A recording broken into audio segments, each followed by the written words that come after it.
चलो ध्यान दो। पीछे क्लास में ये वाला स्लाइड डिस्कस हुआ था काफ़ी बढ़िया तरीके से। जो नहीं आया था वो टेलीग्राम पे इसका वीडियो डाला गया है, ठीक है। और लिख भी लिए होंगे आज क्या। अब आगे इसके डिस्कस करेंगे हम कि संविधान में जो ये भाग है, सबसे पहले पार्ट 25 जो क्रमानुसार 22 है और संख्या में कितना है 25। तो ये संविधान जब हमारा बन के लागू हुआ था 26 जनवरी 1950 को, तो ये 22 थे जो अभी 25 हो गए हैं। तो समय समय पे कब घटा है बढ़ा है, इसको कौन घटाया बढ़ाया है, और प्रत्येक संविधान के पार्ट में क्या लिखा गया है, ठीक है। जैसे भाग 1 में है संघ राज्य क्षेत्र, भाग 2 में कुछ और है, भाग 3 में कुछ और है। तो इसको समझेंगे कि अलग अलग भाग में क्या क्या बातें लिखी गई हैं, ठीक है। उसके बाद फिर टाइम बचेगा तो फिर अनुसूची पे पहुंचेंगे और अनुसूची कौन से अनुसूची में कौन सी बातें लिखी गई है उसको हम समझेंगे। कोई दिक्कत परेशानी? ठीक है। आज है 14 अप्रैल और हमारे संविधान निर्माता माननीय श्री B.R. अम्बेडकर जी का आज जन्म जयंती है, ठीक है, जो पूरे भारत में आज सेलिब्रेट किया जा रहा है, ठीक है। तो आज छुट्टी यहाँ पे नहीं है, गवर्नमेंट ऑफिशियल छुट्टी है, लेकिन आज अनुसूचित जाति और अनुसूचित जनजाति से संबंधित जितनी सारी योजनाएं हैं उसको पंचायत लेवल पे पूरा जो भी उसके लाभार्थी हैं उनके पास कैसे पहुंचे, इसके लिए मेगा कैंप पूरे लगभग बिहार में आयोजित किया जा रहा है। तो आपके भी ग्राम पंचायत के आसपास इस प्रकार का कैंप का आयोजन किया जा रहा होगा, ठीक है। तो एक बात हो गई। आइए समझते हैं अब हम संविधान के भाग। तो यहाँ पे आपको दिख रहा है कि संविधान में कितने भाग है भाई 25, और क्रमानुसार कितना है 22, ठीक है। आगे देखिए, तो सबसे पहले इसको 25 भाग को यहाँ पे हम नोट करते हैं। तो शुरुआत से भाग 1, भाग 2, 3, 4, 5, 6, 7, 8, 9,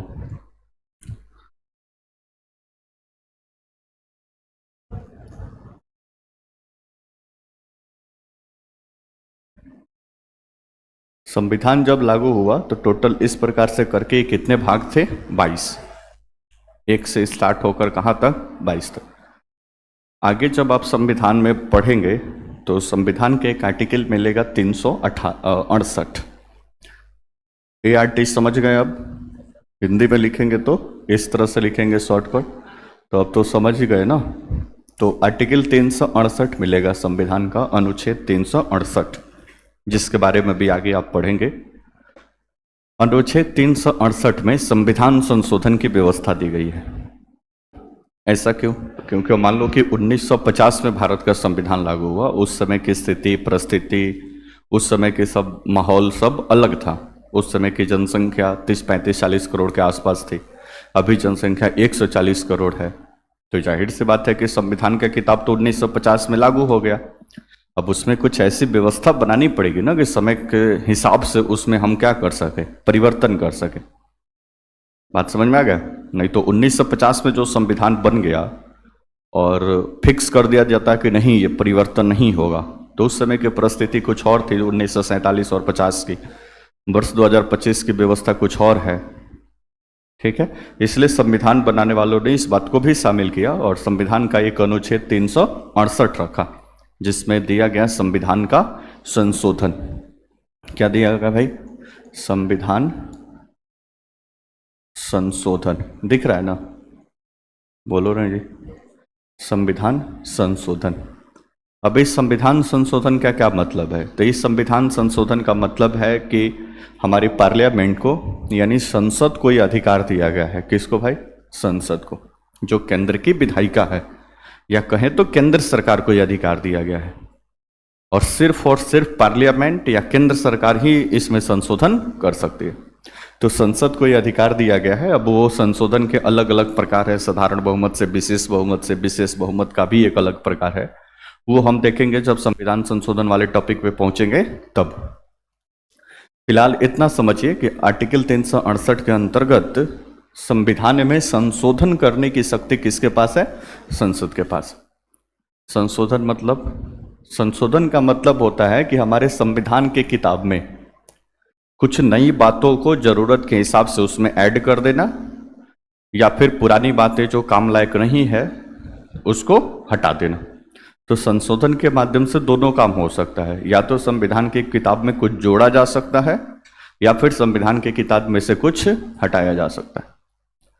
तो अनुच्छेद 368 संसद को यह शक्ति देता है कि वो हमारे संविधान में क्या कर सके, संशोधन कर सके। बाकी न तो किसी राज्य सरकार को न तो किसी जुडिशरी को ऐसा कोई अधिकार नहीं है। ये अधिकार सिर्फ लेजिस्लेचर विधायिका को है, और विधायिका में भी स्पेशली किसको, पार्लियामेंट या संसद को है। यानी कोई स्टेट गवर्नमेंट चाहे, नीतीश कुमार जी चाहे कि हम संविधान में कुछ संशोधन कर दे, पॉसिबल है नहीं, क्योंकि वो राज्य की सरकार है, और राज्य के न तो लेजिस्लेचर को और न तो राज्य की सरकार को ऐसी कोई शक्ति दी गई है कि हमारे संविधान में क्या कर सकते, संशोधन कर सकते। यहाँ तो कोई दिक्कत पर्सन, तो पार्लियामेंट हमारे संविधान में क्या कर सकती है, संशोधन कर सकती है। यहाँ तो कोई दिक्कत, कोई दिक्कत। तो संविधान में कब कब संशोधन करके अब इसमें कुछ नई बातों को जोड़ा गया है और पुरानी बातों को हटाया गया है, वहां पे बात करते हैं। उसके बाद से मतलब ये 22 से 25 कैसे पहुंचा है उस पर बातचीत करते हैं। उसके बाद से फिर आगे डिस्कस करेंगे कि भाग 1 में क्या है, भाग 2 में क्या है। ये पूरा एक लिस्ट मिलेगा आपको, और उसके बाद से फिर हम आगे पढ़ेंगे भाग 1 के बारे में, भाग 2 के बारे में, भाग 3 के बारे में, और स्टेप बाय स्टेप आपका आगे बढ़ेगा। यहाँ तक कोई दिक्कत। अभी तक लगभग भारत के संविधान में, यानी संसद को जो संविधान संशोधन की शक्ति दी गई है, तो ये हमारे भारत के संविधान में लगभग 100 बार संशोधन हो चुका है। 105-6 बार हो गया। अभी 2025 तक बात करें तो 105वां या 6ठा तक संशोधन हो गया है। तो चलिए इसको हम 105 लिख लेते हैं। अब इसका क्या मतलब है कि 105 बार संशोधन हो गया है? कहने का मतलब 105 बार हमारे संविधान की किताब में कुछ बदला गया है, या तो कुछ हटाया गया है या तो कुछ जोड़ा गया। नहीं समझे? अब आगे करना होगा तो फिर हमको लाना पड़ेगा 106वां संशोधन, वो भी काम कंप्लीट, फिर 107वां, फिर 108वां, ऐसे करके कोई पहला भी आया होगा, पहला संविधान संशोधन 26 जनवरी 1950 को भारत का संविधान कंप्लीट तौर पे लागू हुआ। यहां तक कोई दिक्कत? और इसके मात्र अगले ही साल 1951 में भारत का पहला संविधान संशोधन हो गया, फर्स्ट कॉन्स्टिट्यूशन अमेंडमेंट हो गया। अब आप सोचे सर इतना जल्दी बना ही था, अभी तो 1950 में लागू ही हुआ था, 51 में संशोधन हो गया। हाँ, तो कुछ जरूरी ऐसी बातें थी जिसको गवर्नमेंट को लगा कि इसमें संशोधन करके कुछ ये बातें ऐड करना चाहिए, तो हुआ। तो 1951 में पहला संशोधन हो गया। संशोधन की शक्ति किसको दी गई है? पार्लियामेंट। 1951 में संसद थी। कितने लोग लगता था कि संसद थी? हाथ उठाओ। 1 आदमी, 2 आदमी, 3 आदमी, 4 आदमी। कितने लोग लगता था कि संसद नहीं थी? तो फिर कौन संशोधन किया, तुम्हें बताओ। पार्लियामेंट जब नहीं थी, हम बोले कि 368 पार्लियामेंट करेगी, अब पार्लियामेंट थी ही नहीं, तो फिर कौन संशोधन कर? कौन नियुक्ति है? अकेले थोड़े ना ऐसा पड़े। ठीक है बेटा, और किसी को आइडिया कि संसद नहीं की तो फिर कौन किया? चलिए बोर्ड पे देखिए, कोई बात।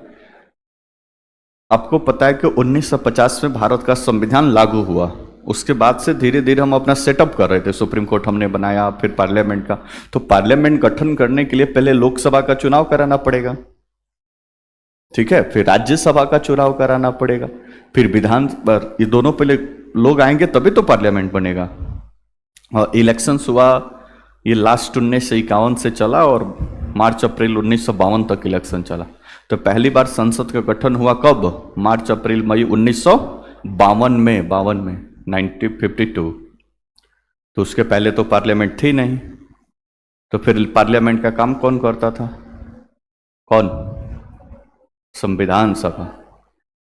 बताए थे ना पीछे, 1947 में देश आजाद हुआ तो हमारे पास विधायिका थोड़ी थी। विधायिका का काम सौंपा गया था किसको? संविधान सभा। अंतरिम संसद के रूप में हमारा संविधान सभा कार्य कर रही थी। अंतरिम संसद मतलब पीछे क्लास में ही बताए थे, जहां पे अंतरिम एंटरिम शब्द सुनने में आ जाए समझ, अंतरिम संसद यानी फाइनल संसद अभी नहीं आई है, उसके काम चलाने के लिए किसी को वहां पे रखा गया, उसी को हम क्या बोलते हैं, अंतरिम संसद। तो हमारी जो अंतरिम संसद थी जिसमें संविधान सभा के सब लोग थे, उन लोगों ने ये पहला संविधान संशोधन किया हुआ था। बात समझ में आया? तो पहला संविधान संशोधन हो गया 1951 में ही। तो वैसे करते करते पहला, दूसरा, तीसरा, चौथा, पांचवा करते करते कहां तक हो गया, 105-6 तक अभी हो गया कॉन्स्टिट्यूशन में हमारे संशोधन। बात समझ में आ गया? बोलो ना जैसा। तो इसी में के बीच बीच में कुछ संशोधन है जहां पे कुछ पार्ट्स को ऐड किया गया है और कुछ को माइनस किया गया है। बात समझ में आ गया? जैसे पहला ये बात समझ गए इतना? बोलो ना जी। ये 1 to 22 आप देख रहे हैं, कब का ये बात है? 1950 जब भारत का संविधान लागू हुआ तो ये व्यवस्था लागू थी। बोलो ना जी। 7वां संविधान संशोधन हुआ संविधान में, कितना भाई? 7वां, 7th कॉन्स्टिट्यूशन अमेंडमेंट एक्ट 1956। आगे पढ़ेंगे, काफी इंपॉर्टेंट संविधान संशोधन है, बीच बीच में आते रहेगा ये। तो 7वां संविधान संशोधन हुआ 1956 में, और 1956 के 7वें संविधान संशोधन में हमारे संविधान में जो 22 भाग थे उसमें से 2 भाग हटा दिया गया, डिलीट मार दिया गया, खत्म कर दिया गया। कौन कौन? एक था भाग 7, एक था कौन भाई? भाग 7, और एक था भाग 9। ये दोनों को संविधान की किताब से हटा दिया गया। बात समझ में आ गया? तो टोटल पहले कितने भाग थे? 22। 22 में से 2 गया, कितना बच गया? 20। यहां तो कोई दिक्कत हो तो बताइए। फिर आगे चल के हुआ संविधान में 42वां संविधान संशोधन। कितना भाई? 42वां, 42। काफी इंपॉर्टेंट संविधान संशोधन है। मिनी कॉन्स्टिट्यूशन अमेंडमेंट या मिनी कॉन्स्टिट्यूशन इसको बोला जाता है। 1976 मिसेस गांधी की सरकार थी, इंदिरा गांधी इस समय सत्ता में थी, और 1976 में 42वां संविधान संशोधन हुआ था। ऐसा माना जाता है कि इस संविधान संशोधन के माध्यम से इतना संशोधन हुआ, लगभग 50 के आसपास संविधान के अलग अलग आर्टिकल में कुछ ना कुछ परिवर्तन किया गया, और इतना संशोधन हुआ कि एक अलग से संशोधन जो हुआ उसका किताब लिखा था, तो एक छोटा मोटा संविधान का किताब लिखा, इसलिए इसको मिनी कॉन्स्टिट्यूशन भी कहा जाता है। तो बहुत सारा काम हुआ, जिसमें से एक काम यह भी हुआ कि संविधान की किताब में 2 नया भाग ऐड किया गया। एक भाग ऐड किया गया 4 का ए, ठीक है, फंडामेंटल ड्यूटीज के बारे में, और एक भाग ऐड किया गया 14 का ए। 2 नया भाग ऐड हुआ। कोई दिक्कत परेशानी? तो कितने थे पहले? 20 के 22। 1976 में कितने थे? 20। यहां पे 2 घटा ना 1956 में, फिर 2 ऐड हो गया, तो 20 + 2 फिर कितने हो गए? 22। यहां तो कोई दिक्कत? फिर आगे चल के संविधान में फिर से संशोधन हुआ, मतलब अगला संशोधन जैसे भाग जुड़ा। एक था 73वां संविधान संशोधन, कॉन्स्टिट्यूशन अमेंडमेंट एक्ट 1992, और एक था 74वां संविधान संशोधन, कॉन्स्टिट्यूशन अमेंडमेंट एक्ट 1992 ही है। अभी 2 संविधान संशोधन। 1993वां संविधान संशोधन से भाग 9 जुड़ा, और 74वें संविधान संशोधन से भाग 9 ये जुड़ा। ये दोनों, ये तो 9 खत्म हो गया था ना, तो फिर से 9 को जोड़ दिया गया, और फिर से इसके साथ एक 9 ए को जोड़ा गया। इसमें 9 में पंचायत के बारे में सारी बातें लिखी गई, जो हमारे स्टेट में भी पंचायत या पूरे भारत में काम करती है, त्रिस्तरीय पंचायती राज व्यवस्था, उसको ऐड किया गया। और फिर 9A में म्यूनिसिपैलिटीज या नगर पालिका को ऐड किया गया, जो शहरी क्षेत्रों में कार्य करते हैं, तो उनके सब कार्य, फंक्शन, कैसे इलेक्शंस वगैरह होंगे, उनको संविधान में ऐड किया गया। और पार्ट 9 में पंचायत में कैसे इलेक्शंस वगैरह होंगे, रिजर्वेशन, ये फला डेम का, ये सब किसमें नहीं। तो 1992 में संविधान का भाग बढ़कर कितना हो गया? कौन 25 का आ रहा है जी? महान आत्मा कितना था? 22। और 1992 में 2 गो बढ़ गया, तो 22 और +2 कितना हो गया? एकदम 25 पे पहुंचने के लिए व्याकुल हो गए, कब 25 आए काम खत्म हो। अभी 24 हुआ है, 25वां भी आएगा। यहाँ तक कोई दिक्कत परेशानी? तो ये ऐड हुआ। नेक्स्ट एक कॉन्स्टिट्यूशन अमेंडमेंट है 97वां संविधान संशोधन 2011। कितना भाई? 97 कॉन्स्टिट्यूशन अमेंडमेंट एक्ट 2011। तो 2011 में 97वां संविधान संशोधन हुआ और इस संविधान संशोधन के माध्यम से संविधान में एक नया भाग जोड़ा गया, भाग 9B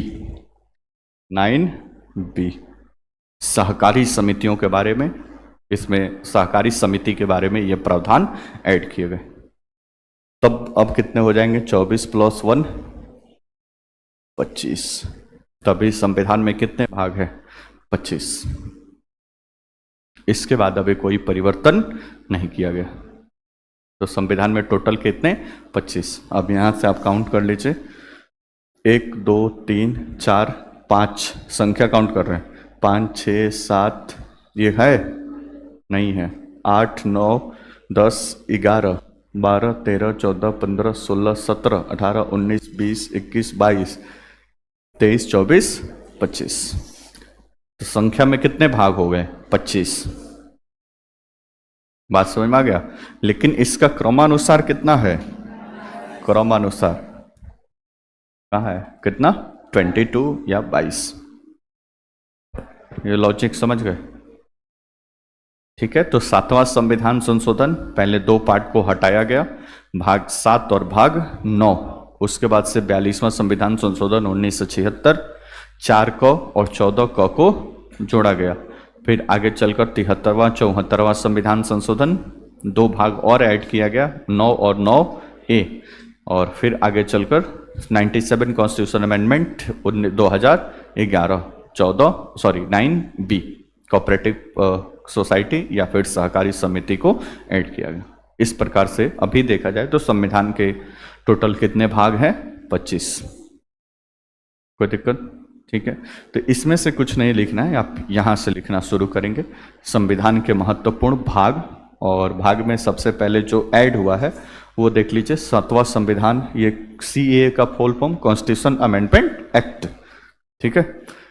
1956 7 और 9 को हटाया गया, तो 22 में से 2 गया, कितने बच गए? 20। 42वां संविधान संशोधन 1976, 4A और 14A को जोड़ा गया, तो फिर से वापस कितने हो गए? 22। 73वां संविधान संशोधन अधिनियम 1992, 9 को जोड़ा गया, तो फिर कितने हो गए? 23। 74वां संविधान संशोधन 1992, 9A को जोड़ा गया, तो कितने हो गए? 24। 97वां संविधान संशोधन 9B को जोड़ा गया, तो कितने हो गए? 25। क्लियर? 25 भाग हो गए। तो इस तरह से कॉपी में पहले नीचे हेडिंग जहाँ से फ्लो चार्ट छूटा, मतलब वो हो गया ना, फ्लो चार्ट वीडियो से देख कर बना लिया होगा, ऐसा उम्मीद है। फोटो नहीं डाला गया था तो बोलो ना जिस, और जो नहीं बोल रहा वो नहीं बनाया, पता है। महान आत्मा सब तो बना लेना चाहिए था ना। कौन कौन नहीं बनाया? हाथ उठाओ। कुछ करेंगे नहीं, हाथ पहले उठाओ। 1 आदमी, 2 आदमी, 3 आदमी, 4 आदमी, 5 6 7 8 9 लो नहीं बनाए भाई। तो काहे सा हरकत करते हो? मतलब वीडियो देख के नहीं बना सकते? वो आराम को उस पर जाते, उसको पोस्ट करके फिर वो बना के फिर हटा देते, पूरा वीडियो नहीं देखना दादा। ठीक है, बोर्ड पर देखो। तो ये हो गया 25 भाग। यहाँ तो कोई दिक्कत परेशानी? आराम से जाके घर पे आप भी लिख ली। संविधान संशोधन मतलब संविधान की किताब में कुछ जोड़ना या फिर वहां से हटाना, दोनों बात उसमें हो सकता है। अब इस 25 भाग में कहाँ पे कौन सी बातें दी गई हैं उसको समझिए। अच्छा, भाग के अंतर्गत अध्याय और अध्याय के अंतर्गत अनुच्छेद, ये सारा भाग के अंतर्गत ही, यानी जहां पे 25 भाग या 22 भाग खत्म होगा वहां पे 395 अनुच्छेद भी खत्म हो जाएगा। बोलो राजेश। तब इसी के अंदर ना होगा वो सारी बातें। तब देख लेते हैं कि भाग 1 में क्या है, भाग 2 में क्या है। तो भाग 1 यहाँ पे दिया हुआ है, संघ एवं उसका राज्य क्षेत्र। अब 1 से 4 ये दिया हुआ है, इसका मतलब अनुच्छेद है, यानी भाग 1 में अनुच्छेद 1 से लेकर कहाँ तक है, 4 तक है। कोई दिक्कत परेशानी? ठीक है। वैसे ही भाग 2 है सिटीजनशिप, नागरिकता, 5 से लेकर 11, क्योंकि 4 खत्म हो गया तो अब अगला आर्टिकल कौन आएगा, 5। तो 5 से लेकर कहाँ तक, 11 तक। बोलो ना जी। भाग 2 खत्म तो भाग 3 ही आएगा। मूल अधिकार या मौलिक अधिकार इधर कहाँ से खत्म, 11 खत्म तो अगला क्या आएगा, 12 से 35। उसके बाद से भाग 4, 3 के बाद से क्या आएगा, 4 कहाँ तक हो गया है, 35, तो अगला क्या आएगा, 36, 36 से लेकर 51। भाग 4 ए, ठीक है, ब्रैकेट में नहीं, बाहर इसको लिखिएगा 4 ए, मूल कर्तव्य या फंडामेंटल ड्यूटीज। अब यहाँ पे खत्म हो गया 51, तो अब यहाँ पे है 51 ए, अनुच्छेद 51 ए। बात समझ गए? उसके बाद से 4 ए खत्म तो क्या आएगा, 5, 5 में है 52 से लेकर 151 तक। लगभग कितने आर्टिकल हैं, बोलो ना जी हसनो, 99, एग्जैक्ट बोले तो 100। अब यहाँ पे इतना बड़ा भाग है ये, तब यहाँ पे सब अध्याय में दिया हुआ है। भाग के अंदर अध्याय बोले थे ना, तो यहाँ पे जाओगे तो अध्याय मिलेगा, चैप्टर, अध्याय 1 राष्ट्रपति, प्रेसिडेंट, ठीक है।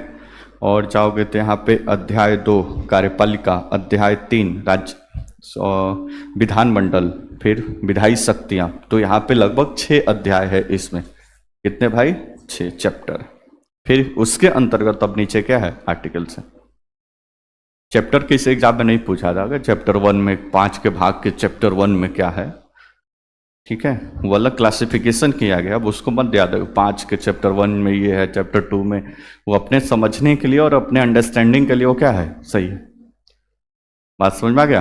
तो इसमें भाग 1 में अलग, भाग 2 में अलग, सॉरी चैप्टर 1, चैप्टर 2, चैप्टर 3 करके टोटल 5 चैप्टर, सॉरी 6 बोल दिए थे पहले, 5 चैप्टर है, ठीक है। जैसे ये चैप्टर 1 में बता दिए हम, सॉरी कार्यपालिका, चैप्टर 2 में है संसद, फिर राष्ट्रपति की विधायी शक्तियाँ, फिर संघ की न्यायपालिका, और फिर भारत के नियंत्रक एवं महालेखा परीक्षक। अलग अलग अध्याय में अलग अलग बातें लिखी गई, फिर उसके अंदर आर्टिकल, ठीक है। तो ये हो गया भाग 5। कहाँ पे खत्म होगा, 151। तो जाहिर सी बात है इसके बाद से आएगा भाग 6, और 152 से लेकर 237, 237। तो यहाँ पे पूरा केंद्र के बारे में आप पढ़ेंगे। केंद्र का राष्ट्रपति, प्रधानमंत्री, मंत्रिपरिषद, पार्लियामेंट, सुप्रीम कोर्ट, राष्ट्रपति की शक्तियाँ, फलाडेम का, ये सब कहाँ पे आएगा, केंद्र या राज्य में। यहाँ पे आएगा पूरा स्टेट के बारे में, राज्य सरकार के बारे में। तो यहाँ भी चैप्टर 1 राज्य का अपना कार्यपालिका, फिर मंत्रिपरिषद, फिर यहाँ की लेजिस्लेचर, फिर यहाँ का न्याय, हाई कोर्ट, फिर अधीनस्थ न्यायालय जो डिस्ट्रिक्ट कोर्ट वगैरह है, वो सब कहाँ पे पढ़ना है आपको, भाग 6 राज्य। भाग 7 है नहीं, उसको खत्म कर दिया गया 1956 में, बोलो ना जी, इसलिए डायरेक्ट भाग 8 केंद्र शासित प्रदेश, 237 खत्म, 239, 238 कहाँ गए, 238 भाग 7 का पार्ट था जिसको खत्म कर दिया गया, ठीक है। तो 239 से लेकर 241 केंद्र शासित प्रदेशों का सब शासन प्रशासन कैसे चलेगा और कैसे फंक्शन होगा, उसके बारे में दिया हुआ है। नेक्स्ट भाग 8 के बाद से 9, इसमें दिया गया है पूरा पंचायत के बारे में। पंचायती राज व्यवस्था सब कैसे सेटअप है, त्रिस्तरीय पंचायती राज व्यवस्था, गांव स्तर पे ग्राम पंचायत, ब्लॉक स्तर पे पंचायत समिति, और जिला स्तर पे जिला परिषद। तो इसका पूरा सेटअप दिया गया है, कैसे इलेक्शंस होगा, कैसे फंडिंग होगा, कहाँ कहाँ से इनको पैसा मिलेगा, कैसे चुनाव होगा, पूरा इसके बारे में दिया हुआ है। इसमें जो आर्टिकल है 243 से लेकर, ये कब मत लिखिएगा, 243 से लेकर 243 और तक, इसको ABCD में लिखेंगे तो कैसे लिखेंगे, 243 से लेकर 243, क्या ABCD में क्या लिखेंगे, और कितने नंबर पे आता है, 5, 5, 10, 5, 15, 5, हाँ, क ख के बाद से च, उसके बाद से ट, 15 आता है ना। तो ABCD के 15वें नंबर पे क्या आता है? ओ। ओ आता है। अल्फ़ाबेट पढ़े हो ना रीजनिंग में। तो 243 ओ, तो इसको 243 से लिखकर ओ तक। तो भाग 9 में टोटल कितने आर्टिकल हैं? जैसे भाग 5 में देखे थे ना, 99 आर्टिकल्स हैं, तो वैसे भाग 9 में कितने अनुच्छेद हैं? कितने लोगों को लगता है 15? हाथ उठाओ, बोलो ना जी, हाथ तो कम से कम उठाओ 15 वाले। बाकी लोगों को नहीं लगता है, तो कितना है बताओ? हाँ, 16 है। कितने लोग लगता है कि 16 है? 2 आदमी को लगता है। बाकी लोग को किन्हीं को 17 भी लगता है। बताओ, काउंट करो कितना है। 243 से 243 ओ, तो 243 एक अलग है। फिर 243 ए, 243 बी, 243 सी, तो उसके बाद से 15 एगो अकेले 243, कितना हो गए? 16। तो 16 अनुच्छेद है पंचायत में। बात समझ में आ गया? तो इसको आप ABCD लिखे, रोमन का 1 2 3 लिखे, चाहे क ख ग लिखे, सब बात क्या है? एक समान।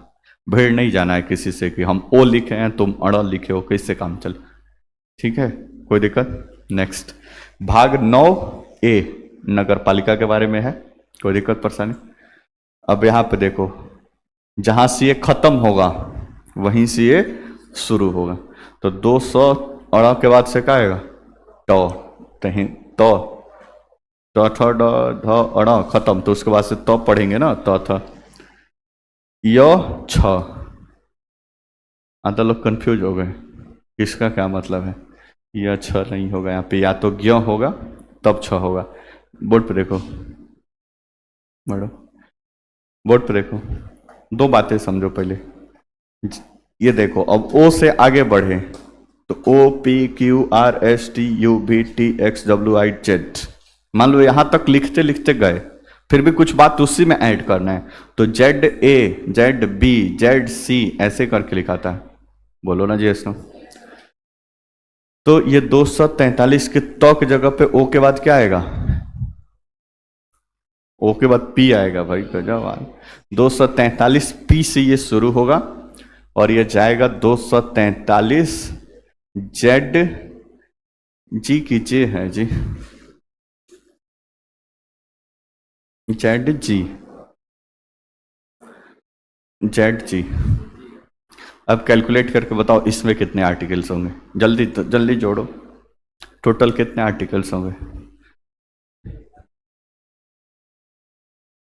आधा लोग दूसरे के भरोसे बैठे हैं, कुछ जोड़ ही रहे हैं, तो कितना? 17, 18। देखो भाई, यहीं पे विचार मतभेद हो गया, 18 की 17। गजब हाल है भाई, जोड़ो ना जी, जल्दी लिख के जोड़ो। 243 पी, तो PQRSTUVWXYZ ABCDEFG, तो 12 6 कितना हुआ? 18। तो टोटल कितने आर्टिकल हैं? बात समझ में आ गया? तो इस तरह से अभी यहीं खत्म नहीं हुआ है। 9B सहकारिता, जेड जी जहां खत्म हुआ वहीं से नेक्स्ट पार्ट में अब ये चला जाएगा 243 जेड जी के बाद क्या होता है? जेड एच से ये शुरू होगा और ये कंटिन्यू करेगा जेड टी तक। 243 जेड टी, इसमें कितने होंगे? HIJKLMNOPQRST, 8 कौन बता रहा भाई? 13 है, 13 होगा ना?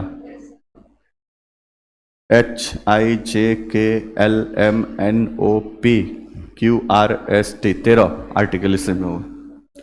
बात समझ में आ गया?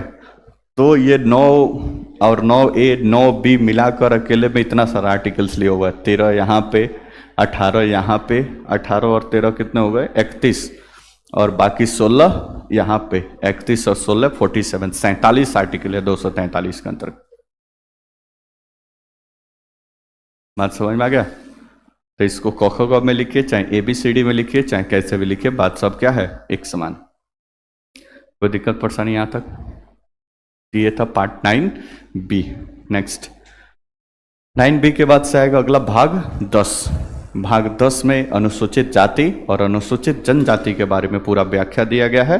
अनुच्छेद 243 खत्म, 244 से लेकर 244 य क कहाँ से दे, भाग ये 10 है।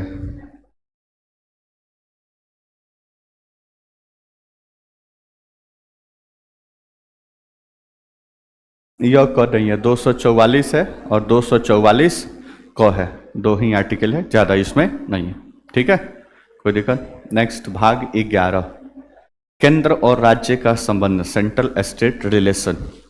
एक केंद्र सरकार और राज्य सरकार दोनों के बीच आपस में क्या संबंध होगा, इसके बारे में दिया हुआ है भाग 11 में 245 से 263। भाग 12, वित्त, संपत्ति इत्यादि यानी फाइनेंस वगैरह से संबंधित जो रिलेशंस हैं उसको दिखाया गया 264 से 300 क तक। कोई दिक्कत? नेक्स्ट भाग 12 खत्म होगा तो भाग 13 आएगा। भाग 13 में 300 क खत्म हो गया है तो 300 से लेकर 307 यानी भारत के अंदर व्यापार और वाणिज्य सब कैसे चलेगा, इसके बारे में भी हमारे संविधान में बताया गया। भाग 14, संगम राज्यों के अधीन सेवाएं। संगम राज्य क्या होता है भाई? 14 संघ राज्य होना चाहिए। संघ एवं राज्यों, संघ एवं राज्यों के अधीन सेवाएं। संघ एवं राज्यों के अधीन सेवाएं मतलब जो भारत सरकार के संघ लोक सेवा आयोग है, स्टेट पब्लिक सर्विस कमीशन है, वो कैसे कार्य फंक्शन करेंगे, तो इसके बारे में सब दिया हुआ है। 14 खत्म। 14A अधिकरण या ट्रिब्यूनल्स के बारे में दिया गया है, 323 क से लेकर 323 ख तक। नेक्स्ट भाग 15, चुनाव आयोग, इलेक्शन कमीशन, काफी महत्वपूर्ण बॉडी है संविधान की, संवैधानिक बॉडी है। 324 से लेकर 329 इस 5 आर्टिकल में पूरा हमारे इलेक्शन कमीशन के बारे में बताया गया है कि कैसे इलेक्शन कमीशन लोगों को लाया जाएगा, कैसे पूरा चुनाव अपना कराएंगे, ये सारा बात। भाग 16, कुछ वर्गों के लिए विशेष प्रावधान, अनुच्छेद 330 से 342, SC/ST का रिजर्वेशन और बाकी सारा है सब यहाँ पे दिया हुआ है। कोई दिक्कत? भाग 17, राज्य भाषा, 343 से लेकर 351। भाग 18, आपातकाल, 352 से लेकर 360। 3 प्रकार की इमरजेंसी के बारे में आप पढ़ेंगे, राष्ट्रीय आपातकाल, राज्य में आपातकाल और फिर एक फाइनेंशियल इमरजेंसी, वित्तीय आपातकाल के बारे में। भाग 19, राष्ट्रपति एवं राज्यपाल की विशेष शक्तियां, 361 से 367, तो इनका कुछ स्पेशल पावर मिला हुआ है उसके बारे में। भाग 20, संविधान में संशोधन, अनुच्छेद 368 अभी बताए थे ना, तो इसके बारे में। भाग 21, विशेष उपबंध, 369 से लेकर 392 और भाग 22, राज्य भाषा, 393 से 395। तो क्रमानुसार ये हो गया कहाँ तक? 395 तक। संख्या में कितना है ये? 470 के आसपास, बढ़ते रहता है, घटता तो बहुत कम ही है। ठीक है, तो आर्टिकल्स, सॉरी ये पूरा भाग है। अब चूंकि प्रीवियस ईयर क्वेश्चन आप देखते नहीं है इसलिए बात हमको बताना पड़ेगा। ठीक है, देखते तो आपको पता होता। किसी भी एग्जामिनेशन में ये क्वेश्चन नहीं पूछा गया कि भाग के कौन से भाग के अंतर्गत कहां से कहां तक अनुच्छेद है, ये नहीं पूछा गया। बात समझ में आ गया? परंतु क्वेश्चंस को बनाने के लिए थोड़ा सा मतलब अगर दिमाग में है तो क्वेश्चन अगर कहीं से भी नहीं दिमाग में आ रहा है तो वहां से आप मतलब लगा सकते हैं उस क्वेश्चन को। जैसे मान लो कि भाग 5 में पूरा केंद्र सरकार के बारे में दिया गया है और आपको पता है कि भाग 5 में 51 से लेकर 52 से लेकर 151 तक आर्टिकल्स हैं। अब राष्ट्रपति, पार्लियामेंट, प्रधानमंत्री, मंत्रिपरिषद, उच्च सुप्रीम कोर्ट के बारे में कुछ पूछा गया है और इस रेंज से बाहर आर्टिकल ऑप्शन में दिया हुआ है, तो जाहिर सी बात है कि वो वहां पे नहीं होगा। तो इस काम के लिए इसको इस्तेमाल किया जा सकता है। जैसे फंडामेंटल राइट्स के बारे में कुछ पूछा गया है और आपको पता है कि मूल अधिकार या फंडामेंटल राइट्स 12 से लेकर कहाँ तक है? 35 तक है। उसमें कुछ आर्टिकल्स दिया गया है जो 12 से पहले का और 35 के बाद में का है, जाहिर सी बात है कि वो नहीं सही होगा। बोलो ना जय नो। इसलिए वो क्या होगा, काम में आ सकता है। तो उसलिए उसको दिमाग में रखना है। ये क्वेश्चन नहीं पूछेगा भाग 5 में कहां से कहां तक आर्टिकल, आज तक कोई नहीं पूछा है, ठीक है। तो इसलिए उस पर्पज से नहीं, लेकिन मुख्य मुख्य जो भाग है जैसे फंडामेंटल राइट, डीपीएसपी, एस्टेट, केंद्र, ये सब कुछ पार्ट है। जैसे आपातकाल, राज्य भाषा किस भाग में है, भाग 8, भाग 9, इसको याद करना पड़ेगा, क्योंकि यहाँ से डायरेक्ट क्वेश्चन पूछता है कि भाग मौलिक अधिकार किस भाग में है, डीपीएसपी किस भाग में है, आपातकाल किस भाग में है, चुनाव आयोग किस भाग में है। यहाँ से क्वेश्चन बनते हैं। प्रीवियस ईयर आप क्वेश्चन देखेंगे तो फिर आपको पता चल जाएगा। कोई दिक्कत बोलो ना जी। तो ये था पूरा कथा कहानी किसके बारे में, पार्ट या भाग के बारे में। तो ये जो स्लाइड पीछे क्लास में आपको कराया गया था, तो ये स्लाइड आपको दिया गया है संविधान के अंतर्गत 25 भाग। तो अभी तक हम डिस्कस कर रहे थे संविधान के अंतर्गत ये 25 जो भाग है उसके बारे में। हम आर्टिकल्स वगैरह तो सब आगे आएगा। यहाँ तो कोई दिक्कत परेशानी हो तो बताइए भाई, कोई दिक्कत परेशानी नहीं है। तो नेक्स्ट जाके घर पे ये सारा स्लाइड आपको लिख लेना है, इसको तो कोई ज़रूरत नहीं है। यहाँ से आप लिखना शुरू करिएगा। संविधान के पहले महत्वपूर्ण भाग, इसको हेडिंग डाल दीजिएगा। उसके बाद से इसको लिखिएगा, महत्वपूर्ण भाग डाल के एक लाइन ऐड कर देना कि जब 26 जनवरी 1950 को कितने थे, 22 भाग थे, और अभी 2025 में क्रमानुसार 22 और संख्या में 25। उसके बाद से फिर पहले कौन कहाँ पे कौन जुड़ा है घटा है इसको लिख लेना है। उसके बाद से फिर पूरा लिस्ट बनाना है अगले पेज, उसी पेज पे। कोई दिक्कत यहाँ तक? नेक्स्ट अब आगे एक चीज बात करेंगे, अनुसूची क्या होता है, शेड्यूल। नाम सुने हैं? नाम सुने नहीं, मतलब जानते हैं इसके बारे में। अनुसूची, क्योंकि संविधान जब बना था तो संविधान के किताब में तो तीनों पढ़े थे कि जब संविधान बनकर तैयार हुआ तो उसमें भाग भी थे, अनुच्छेद भी थे और अनुसूची भी थे, ठीक है। मतलब जब संविधान बना था तो इसमें टोटल कितने अनुसूची थे? 8। कब बना था? 26 नवंबर 1949। 26 नवंबर 1949 को जो संविधान बना था उसमें टोटल अनुसूची की संख्या थी 8। वर्ष 2025 अभी लेटेस्ट तक संविधान में टोटल अनुसूची हो गई है 12। तो पहले तो ये समझेंगे कि भाई अनुसूची क्या है, क्योंकि इस फ्लो चार्ट में अगर देखोगे तो इतना तो बात समझ गए कि संविधान का भाग क्या है, चैप्टर क्या है। हेलो फोन, कुछ भी करने का लेकिन फोन नहीं यूज करने का, नहीं तो फिर सिंघम वाला डायलॉग याद आ जाएगा, रख दो उसको, ठिकाने लगा दो। सख्त नफरत है फोन से क्लास में, बोर्ड पर ध्यान दो भाई। तो इसमें कहीं अनुसूची नहीं है, आपको दिख रहा है अनुसूची? नहीं। संविधान का पूरा किताब परंतु सब कुछ डिस्कस हो गया लेकिन अनुसूची नहीं आया।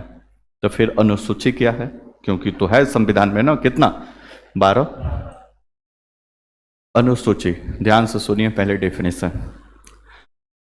संविधान की किताब के अंत में डाली गई विषयों की वह सूची जो संविधान के किसी भाग, किसी अनुच्छेद या किसी प्रावधान की व्याख्या करता है, उसको हम क्या बोलते हैं? अनुसूची या शेड्यूल बोलते हैं। बाउंस चला गया। संविधान के किताब के अंत में डाली गई विषयों की वह सूची जो संविधान के ही किसी भाग, किसी अनुच्छेद, किसी और प्रावधान की व्याख्या करता है, उसको हम क्या बोलते हैं? अनुसूची बोलते हैं। जैसे एनसीईआरटी का किताब आप पढ़े होंगे, या जब पहले का जो किताब आता था तो सारा मान लो कि किताब हिंदी मीडियम का है तो सारा पहले दिया हुआ है, लास्ट में 5-6 पेज केवल मीनिंग दिया हुआ है सब चैप्टर वाइज। बोलो ना जी, सुनो। मीनिंग दिया है ना, चैप्टर 1 में ये 20-50 मीनिंग है तो उसका क्या मतलब है वो सब लास्ट में दिया हुआ है। फिर 10-20 मीनिंग दूसरे चैप्टर में तो उसका क्या अर्थ है वो लास्ट में दिया हुआ है। अगर सपोज करिए कि आप बार बार उलट पलट के देखने में आपको दिक्कत आ रहा है तो आप गुस्सा हो किताब बनाने वाले पे, किसी में बीच में लिख दिया होता, बोलो ना जी, सुनो। तो बीच में लिख दिया होता तो फिर किताब का जो अपना सिस्टमेटिक वे में किताब लिखा गया है उसमें डिस्टर्बेंस आ जाता, बीच में एक थोड़ा सा खराब लगता भाई कि बीच में 2-4 गो मीनिंग डाल दिया है, इसलिए उसको कहाँ डाला गया? लास्ट। तो वैसे ही हमारा संविधान का किताब है। अब संविधान की किताब में मान लो कि पार्ट 9 में पंचायत के बारे में पूरा डिटेल बताया गया, भाग 9 में अनुच्छेद 243 से लेकर 243 ओ तक लगभग 16 आर्टिकल्स में भी और डिटेल्स बताया गया। लेकिन पंचायत के बारे में कुछ और भी बातें हैं जो पब्लिक के पास जानी चाहिए, लेकिन उसको वहां पे रखते तो संविधान का हमारा किताब थोड़ा सा लेंदी हेवी हो जाता भाई, सब कुछ उसी में शामिल कर देंगे। इसलिए जरूरत के हिसाब से पंचायत से संबंधित कुछ बातें अनुसूची 11 में रखी गई कि जिसको यहां नहीं समझ में आएगा सारी बातें, वो जाकर अनुसूची 11 पढ़ ले, जहां पे भी पंचायत के बारे में ही दिया हुआ है। बाउंसर चला गया, दूसरे स्टाइल से समझिए। मान लो कि हमारा संविधान का किताब है, पूरा संविधान का किताब दिला जाए, कोई अमेरिका के से व्यक्ति आए भारत घूमने, उसको क्योंकि भारत उसको इस बात की संभावना व्यक्त हो भाई 140 करोड़ जिस देश के संविधान के बदौलत सब सुख चैन से रह रहे हैं, तो थोड़ा इस संविधान के बारे में जाने कि भाई संविधान में क्या है, क्या कुछ विशेषता दी गई है, तो फिर तब ना हम समझेंगे कि भाई कैसे पूरा देश चलता है। तो फिर वो आया और किसी पढ़े लिखे व्यक्ति से मुलाकात हुआ, तो उसको वो पूछा कि भारत के संविधान के बारे में जानकारी चाहिए हम। तो बोला कि ये लीजिए भारत का संविधान, बहुत पढ़े लिखे होशियार व्यक्ति होंगे तो ये संविधान की किताब का जो पहला पेज में प्रियम्बल दिया हुआ है, प्रस्तावना, जो पूरा किताब का निचोड़ है, पूरा किताब का जैसे पढ़ते हैं ना आप इंग्लिश में, हिंदी में पढ़ते अनेक शब्दों के लिए एक शब्द, भावुक, तो इसका मतलब क्या, अंदर से इमोशनल होगा, बहुत छोटी छोटी बातों पे इमोशनल ऐसा होता है ना, उसके बारे में एक्सप्लेनेशन। तो वैसे ही संविधान के किताब के बहुत सारे शब्दों के लिए कुछ शब्द हमारे प्रियम्बल में डाला गया है। बहुत पढ़ा लिखा होशियार व्यक्ति होगा तो केवल संविधान का प्रियम्बल पढ़ के समझ जाएगा कि भारत का संवैधानिक खाका किस प्रकार से है, हमारा स्टेट कैसे चलेगा, डेमोक्रेसी कैसे होगी, संप्रभुता क्या है, सारा चीज जो प्रियम्बल के 10 लाइन पढ़ के ही वो सारा बात समझ जाएगा, क्योंकि उसमें सारा बात लिखा, हम भारत के लोग भारत को कैसे, हम अपने देश को कैसे पूरा वो संपूर्ण प्रभुत्व संपन्न समाजवादी पंथ निरपेक्ष लोकतंत्रात्मक गणराज्य बनाने के लिए समानता बंधुत्व, ये सारा चीज उसमें क्या हुआ है, लिखा हुआ है। तो पढ़ने वाला होगा तो सिर्फ प्रियम्बल पढ़ के समझ जाएगा। लेकिन मान लो को प्रियम्बल पढ़ा और उसको ठीक से नहीं समझ में आया, ठीक है, तो उसको और थोड़ा आगे बढ़ाया जाएगा। मान लो कि संविधान का किताब उसको थमाया गया और बोला गया कि ये प्रियम्बल पढ़ लो, सारा चीज समझ में आ जाएगा। समझा, फिर उसको नहीं समझ में आया तो फिर वो आगे नहीं, और डिटेल में थोड़ा सा जाना है, अब समय भी कम है, डिटेल भी बयान, तो उसको बोला कि ये 25 भाग पहले 20 सूची देख लो, ये कि हमारे संविधान का भाग ये व्यवस्था करता है, भाग 2 सिटीजनशिप के बारे में बोलता है, भाग 3 पूरा डिटेल में मौलिक अधिकार की बात करता है, भाग 4 डीपीएसपी की बात करता है। ये पूरा 2-3 पेज में पूरा भाग ही देख लो, क्या क्या हमारे संविधान में सारा चीज पता चल जाएगा। वो पढ़ा समझा, फिर भी कुछ कुछ बातें समझा, कुछ कुछ बातें से उसको समझ में नहीं आई, तब फिर बोला गया संविधान की किताब पढ़ो और एक एक अनुच्छेद पढ़ो, ये 470 और 395 अनुच्छेद पढ़ो और समझो कहाँ पे कौन सी बातें लिखी गई है। फिर भी पढ़ा समझा, कुछ ऐसी बातें हैं जो अभी भी समझ में नहीं आ रही है, तब बोला गया तो फिर टाइम निकालो और पूरा ले अनुसूची पढ़ो। जैसे पंचायत पार्ट 9 पढ़ा, पंचायत एक लाइन में लिखा हुआ, पंचायत कुछ समझ ही में नहीं आया और डिटेल पंचायत के बारे में जानना चाहा तो संविधान की किताब खोल के 243 आर्टिकल में गया, 243 से लेकर 243 ओ तक पढ़ा, फिर भी उसको समझ में सारी बातें नहीं, कुछ कुछ बातें अभी भी उसके समझ से परे है। तो फिर पढ़ा जाएगा अनुसूची 11 पढ़ो, जिसमें भी पंचायत के बारे में लिखा हुआ है, तो फिर वो अनुसूची 11 पढ़ेगा, नहीं समझ में आएगा तो फिर लाठी से मार के उसको भगा दिया जाएगा, क्योंकि उसके समझने लायक बाकी चीजें नहीं है।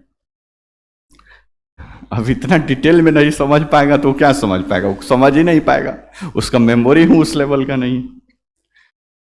बात समझ आपको समझ में आ गया ना, ठीक है। तो अनुसूची मतलब कि संविधान की किताब के अंत में डाली गई विषयों की वह सूची जो हमारे किस संविधान के ही किसी पार्ट, किसी प्रावधान या इस चीज की क्या करता है, व्याख्या कर, किताब में बीच में डालते तो वो चीजें थोड़ी सी लेंदी हो जाती, हेवी हो जाती, इसलिए उसको साइड में रखा गया है, जरूरत के हिसाब से उसको देखा समझा जाता है, अब जब जरूरत होता है उसका इस्तेमाल किया जाता है, ठीक है, कोई दिक्कत, उसका डेफिनेशन मिल जाएगा।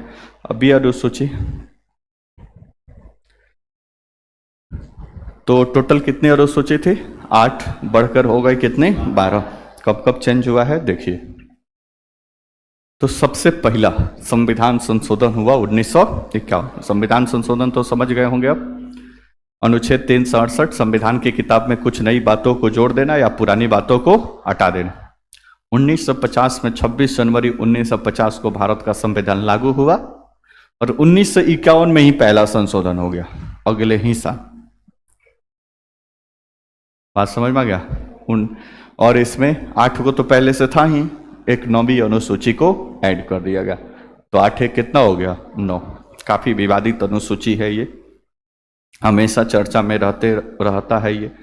अभी बिहार का रिजर्वेशंस पटना हाई कोर्ट खारिज किया, तो फिर तेजस्वी यादव मांग कर रहे थे बिहार सरकार से कि इसको भी आप 9th शेड्यूल में डाल दीजिए। लेकिन अभी तेजस्वी यादव उतने पढ़े लिखे तो है नहीं कि उनको पता है कि 9th शेड्यूल का अभी क्या स्टेटस है, उनको तो पता है नहीं। बोलो ना जैसे, इतना पढ़े लिखे होते तो उनको पता होता ना अभी क्या स्टेटस है। वो बाद जब था तब था, अभी कुछ और है इसका स्टेटस 9th शेड्यूल का। तो आगे अब जब पढ़ेंगे सुप्रीम कोर्ट और न्यायपालिका के बारे में, तब आप पढ़ेंगे कि पार्लियामेंट या फिर विधानमंडल से कोई भी कानून अगर बनता है, अगर वो कानून हमारे संविधान का बेसिक स्ट्रक्चर या संविधान का जो मूल भावना है, अगर वो उसका उल्लंघन करता है, तो फिर ये मामला हाई कोर्ट और सुप्रीम कोर्ट में जाएगा, और हाई कोर्ट सुप्रीम कोर्ट संविधान के उल्लंघन करने के एवज पे उस कानून को सरकार सुप्रीम कोर्ट क्या कर देगा, न्यायालय उसको क्या कर देगा? खारिज कर देगा। हमें समझा दिया, हमें समझ लिए।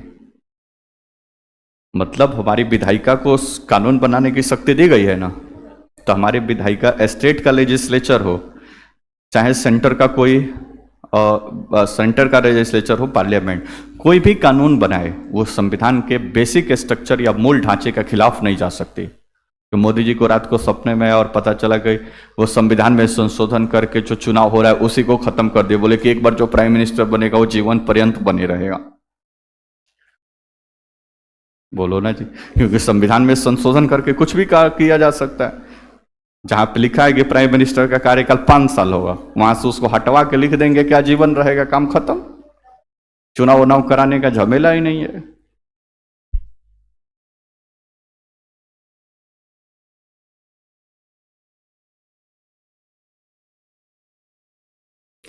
हेलो, ठीक है। तो ऐसी व्यवस्था दी गई है कि पार्लियामेंट कोई ऐसा कानून बनाए जो संविधान के बेसिक स्ट्रक्चर का उल्लंघन करता है, तो न्यायालय उसको क्या कर देगा? खारिज कर देगा। लेकिन 9th शेड्यूल की एक खास व्यवस्था थी, पंडित नेहरू की सरकार ने इसको जब पारित किया तो अलग से इसमें व्यवस्था सेट किया कि 9th शेड्यूल में जो भी बातें डाली जाएंगी, न्यायालय उस पर विचार ही नहीं कर सकता। मतलब वो मामला न्यायालय में जाएगा नहीं। इसका स्पेशल पावर है 9th शेड्यूल का कि कोई भी पार्लियामेंट या स्टेट का लेजिस्लेचर कोई भी कानून बनाती है और उस कानून को कहां डाल दिया जाए? 9th शेड्यूल में, 9वीं अनुसूची में। तो 9वीं अनुसूची में डालते ही ये मामला न्यायालय में नहीं जाएगा, ऐसी व्यवस्था दे दी गई। इसके बाद से धड़ाधड़ बहुत सारे ऐसे कानून बने जो 9th शेड्यूल में शामिल किए गए। 9th शेड्यूल में शामिल किए गए तो फिर ये कोई भी मामला न्यायालय में नहीं जाएगा। लेकिन फिलहाल में ऐसी व्यवस्था नहीं है। आगे चल के जब इस पे जजमेंट आया तो व्यवस्था कर दी गई। अभी क्या व्यवस्था है? तो 1973 में केशवानंद भारती एक केस आया था, आगे पढ़ेंगे इसके बारे में। इसमें उसके बाद के जजमेंट पाया कि 1973 से पहले जितनी बातें 9th शेड्यूल में डाली गई है उस पर न्यायालय विचार नहीं कर सकता है, लेकिन 1973 के बाद जितनी डाली गई है या आगे डाली जाएगी सब न्यायालय में जाएगा और सब पे विचार किया जा सकता है। अब ये बात पता नहीं था किसको, तेजस्वी यादव को, तो इसलिए वो बोल रहे थे कि 9th शेड्यूल, उनको पता ही नहीं कि 9th शेड्यूल में जाने से भी अब कोई मतलब नहीं है, न्यायालय उसको बुलाकर अपना विचार विमर्श कर सकता है। तभी क्या स्टेटस है 9th शेड्यूल का कि अभी कोई भी मामला उसमें जाएगा, अगर चाहे तो सुप्रीम कोर्ट में उस पर सुनवाई की जा सकती है 1973 के बाद या अभी। उसके पहले जो भी डाल दिया गया न्यायालय उस पर विचार ही नहीं कर सकता। इसका स्टेटस, ताकि इसके बारे में डिटेल समझेंगे। तो 1951 में एक नया शेड्यूल जोड़ा गया, हो गया कितना? 9। 52वां संविधान संशोधन 1985, 10वीं अनुसूची को जोड़ा गया। दल बदल अधिनियम है इसमें, आगे इसके बारे में समझेंगे। 10 हो गया। फिर 73वां और 74वां संविधान संशोधन 1992, 11वीं अनुसूची और 12वीं अनुसूची। तभी टोटल कितना है? 12। पहले था कितना? 8।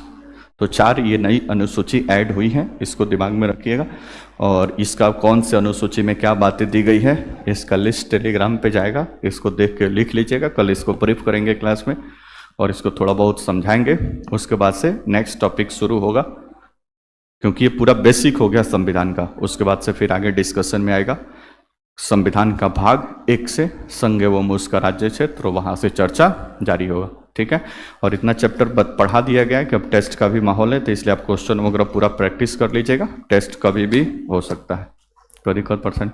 ठीक है, तो इसको जाके पूरे स्लाइड से जाएगा, अच्छा से बैठ के घर पे पूरा लिख पढ़ के, और इतना आइए जहाँ पे नहीं समझ में आएगा वीडियो भी जाएगा इसका, दोबारा से चला चला कर देख लीजिएगा, वो आपके हाथ में है। बोलो राजेश। ठीक है, और समझ लीजिएगा, जो नहीं समझ में आएगा फिर कल आके पूछ लीजिएगा, कोई दिक्कत। ठीक है, फिर मिलते हैं, आगे चर्चा जारी रहेगा।